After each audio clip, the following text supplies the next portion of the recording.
जय श्री राधे राधे। जय श्री कृष्ण। आज मैं आपको पौष मास के कृष्ण पक्ष की सफला एकादशी व्रत कथा सुना रही हूँ।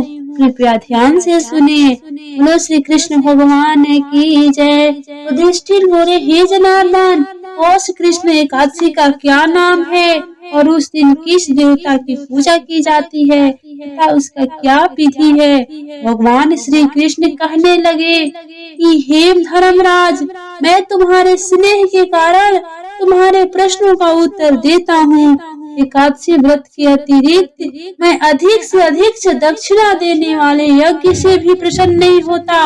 अतः तुम इसे अत्यंत भक्ति और श्रद्धा से युक्त एकाग्र मन से सुनो। इस पौष कृष्ण एकादशी का नाम सफला एकादशी है।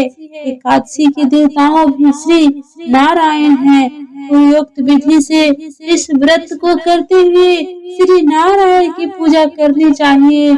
जिस प्रकार नागों में शेषनाग, पक्षियों में गरुड़ और सब ग्रहों में चंद्रमा, योगों में अश्वमेघ, देवताओं में भगवान विष्णु श्रेष्ठ हैं, उसी तरह सब व्रतों में एकादशी व्रत श्रेष्ठ है। जो मनुष्य सद्वे एकादशी का व्रत करते हैं वे मुझको परम प्रिय हैं। हम इस व्रत की विधि कहते हैं।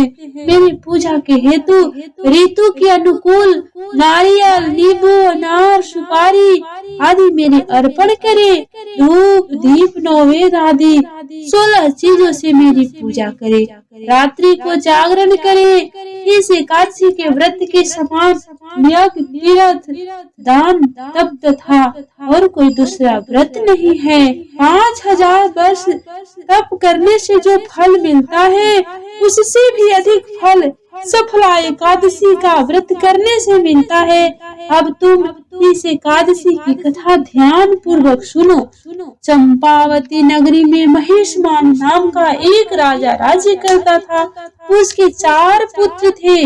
उसने संब में लुम्बक नाम वाला बड़ा राजपुत्र महापापी था। वह पापी सदा पर स्त्री वेश्यागमन और दूसरे से बुरे कामों में अपने पिता का धन नष्ट किया करता था।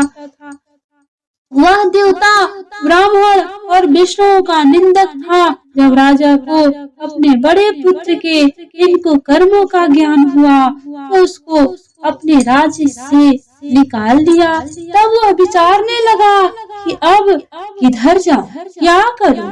अंत में उसने चोरी का कर्म करने का निश्चय किया। वह दिन को वन में रहता और रात्रि को अपने पिता की नगरी में चोरी करता तथा प्रजा को तंग करने और मारने का कुकर्म भी करता। कुछ समय पश्चात नगरी भयभीत हो गई। वह वन में पशु आदि को भी मारकर खा जाता। राज्य कर्मचारी तथा प्रजाजन उसको इन कुकर्मों के कारण पकड़कर वे राजा के डर के मारे छोड़ देते। उसी वन में एक अत्यंत प्राचीन समय का पीपल का वृक्ष था। लोग उसकी भगवान की समान पूजा किया करते थे।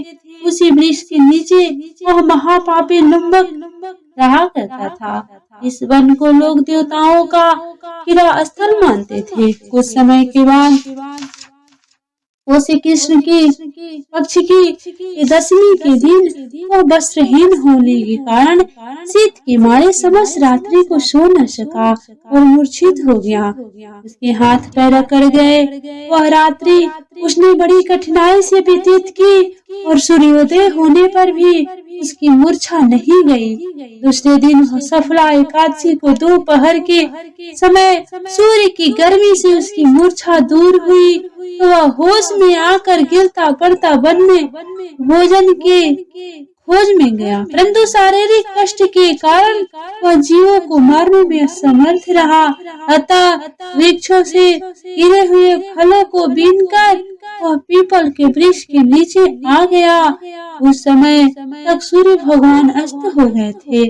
अतः उसने उन फलों को पीपल के वृक्ष के नीचे लाकर रख दिया और रोकर कहने लगा कि भगवान, यह सब फल फूल आपके लिए ही अर्पण है, आप ही इनसे तृप्त होइए।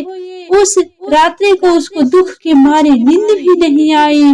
इस उपवास तथा जागरण से भगवान अत्यंत प्रसन्न हुए और उसके सब पाप नष्ट हो गए। दूसरे दिन प्रातः समय एक अति सुंदर घोड़ा अनेकों सुंदर वस्तुओं से सजा उसके गान सामने आ खड़ा हो गया। उसी समय आकाशवाणी हुई कि हे राजपुत्र, भगवान नारायण की कृपा से तेरे समस्त पाप नष्ट हो गए हैं। अब तू अपने पिता के पास जाकर राज्य प्राप्त कर। लुम्बक ने जब ऐसी आकाशवाणी सुनी वह अत्यंत प्रसन्न हुआ और हे भगवान, आपकी जय हो, ऐसा कहता हुआ वह सुंदर वस्त्रों को धारण कर अपने पिता के पास गया। उसने संपूर्ण कथा कह सुनाई और पिता ने उसको अपना राज्यभार सौंपकर वन का रास्ता लिया। अब लुम्बक शस्त्र अनुसार राज्य करने लगा। उसके स्त्री पुत्र आदि भी नारायण के परम भक्त बन गए और वृद्धावस्था आने पर वह अपने पुत्र को गद्दी दे भगवान का भजन करने के लिए वन को चला गया और अंत में विष्णु लोक को प्राप्त हुआ। जो मनुष्य भक्ति पूर्वक इस सफला एकादशी का व्रत करते हैं उनको अंत में मुक्ति मिलती है। जो मनुष्य इस एकादशी का व्रत नहीं करते वे पूंछ और सींगों से रहित पशु के समान है। इस सफला एकादशी के महात्म को पढ़ने अथवा सुनने से अश्वमेध जग का फल प्राप्त होता है। प्रेम से बोलो श्री हरि नारायण की जय, कृष्ण भगवान की जय।